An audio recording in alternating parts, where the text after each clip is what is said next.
అందరూ ఎలా ఉన్నారు? నేనైతే బాగున్నాను, మీరైతే బాగున్నారు అనుకుంటున్నాను. మనకి ముందుగా అయితే న్యూ ఇయర్ వస్తుంది కదా, న్యూ ఇయర్ స్పెషల్ ఏం చేయాలా అనుకుంటాము. సో ఇలా నేను చెప్పే విధంగా గులాబ్ జామున్ కేక్ అయితే ప్రిపేర్ చేయండి, చాలా బాగుంటుంది. ఫస్ట్ అయితే మనం గులాబ్ జామున్ రెడీగా చేసుకొని ఉంచుకోవాలి. ఇంకా నేను ఇక్కడ రెడీగా చేసి ఉంచుకున్నాను. ఇంకొక బౌల్లో బటర్ అయినా లేదంటే నెయ్యి అయినా లేదంటే ఆయిల్ అయినా తీసుకోవచ్చు.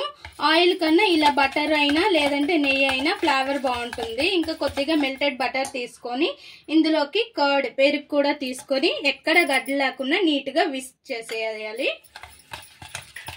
ఇందులోనే షుగర్ పౌడర్ చేసేసి వేసుకోవాలి. ఇందులోనే కొద్దిగా వెనిలా ఎసెన్స్ ఉంటే వెనిలా ఎసెన్స్, లేదంటే గులాబ్ జామ్ ఎసెన్స్ ఉంటుంది, అదైనా వేసుకోవచ్చు. ఇంకా ఇందులోనే మనం ఇప్పుడైతే రవ్వతో ప్రిపేర్ చేస్తున్నాము. 1 కప్ రవ్వ తీసుకోవాలి. సన్న రవ్వ అయితే అవసరం లేదు, మిక్సీ పట్టుకోవాల్సిన అవసరం లేదు అంటే మిక్సీ పట్టుకోవాలి సన్నగా రావడానికి. ఇంకా ఇది కూడా గడ్డలు లేకుండా ఎక్కడ నీట్గా మిక్స్ చేసిన తర్వాత ఇంకా ఇందులోనే ఒక స్ట్రైనర్ పెట్టుకొని మనం గులాబ్ జామున్ పిండి కొద్దిగా చల్లించుకోవాలి. ఎందుకంటే ఇందులో గడ్డలుగా ఉంటాయి కదా, అది చల్లించుకోవాలి. ఇంకా ఇందులోనే baking powder and baking soda వేసుకోవాలి. గులాబ్ జామున్ పిండి కూడా వేసేసాం కదా, ఇంకా మిల్క్ వేసుకోవాలి. ఇందులోన 1/2 కప్పు మిల్క్ అయితే సరిపోతుంది. ఇంకా తక్కువ అయితే మరి కొద్దిగా వేసుకోవచ్చు. ఇంకా ఎక్కడ కూడా గడ్డలు లేకుండా నీట్గా కలుపుకోవాలి. ఒక కేక్ మోల్డ్ అనేది తీసుకొని దానిలోకి ఆయిల్ కానీ బటర్ కానీ అప్లై చేసేసుకొని కింద బటర్ పేపర్ పెట్టుకుంటే పెట్టుకోవచ్చు, లేదంటే లేదు.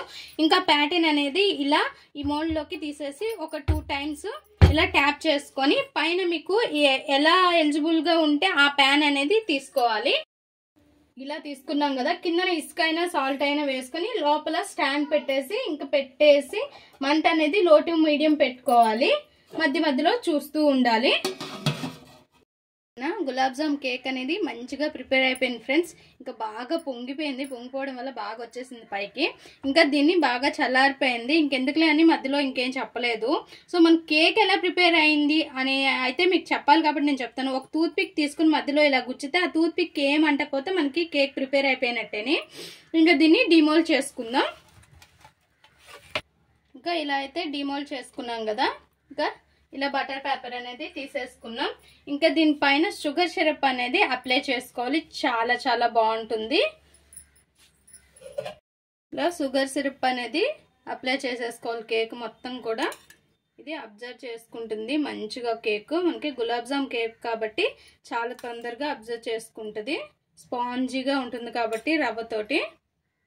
మొత్తం ఈ సైడ్స్ అంతా కూడా ఇలా వేసుకోవాలి. ఇంకా గులాబ్ జామ్ని డెకరేట్ చేసుకుందాం. ఇలా చాలా చాలా టేస్టీగా గులాబ్ జామ్ కేక్ అయితే ప్రిపేర్ చేసుకోండి. ఇంట్లో చాలా సింపుల్గా అయిపోతుంది. మనం బయట నుంచి తెచ్చుకోవాల్సిన అవసరం ఏం లేదు. అండ్ న్యూ ఇయర్ స్పెషల్ ఇలా చేసుకోండి, చాలా బాగుంటుంది. అండ్ ఇంట్లో కూడా చాలా మంచిగా తింటారు, చాలా బాగుందంటారు ఇలా చేసుకుంటే. ఇంకా ఇలా సైడ్స్ డెకరేట్ చేసుకుంటే ఇలా డ్రై ఫ్రూట్స్తో ఏవుంటే వాటితో డెకరేట్ చేసుకుంటే చాలా చాలా బాగుంటుంది. New year special gulab jamun cake ready. చాలా చాలా బాగుంటుంది. ఒకసారి ట్రై చేయండి. ఇంట్లో కూడా ఎవరు విడిచిపెట్టారు ఇలా చేసుకుంటే. వావ్, ఎక్కడ తెచ్చావు, ఎలా చేసావు అంటారు, అంత బాగుంటుంది. చూసారుగా ఫ్రెండ్స్, మన గులాబ్ జామున్ కేక్ రెడీ. మా ఈ వీడియో మీకు నచ్చినట్లయితే లైక్ చేయండి, షేర్ చేయండి, మా ఛానల్ని సబ్స్క్రైబ్ చేసుకోండి, పక్కనే ఉన్న బెల్ సింబల్ క్లిక్ చేయండి. Please friends, more videos.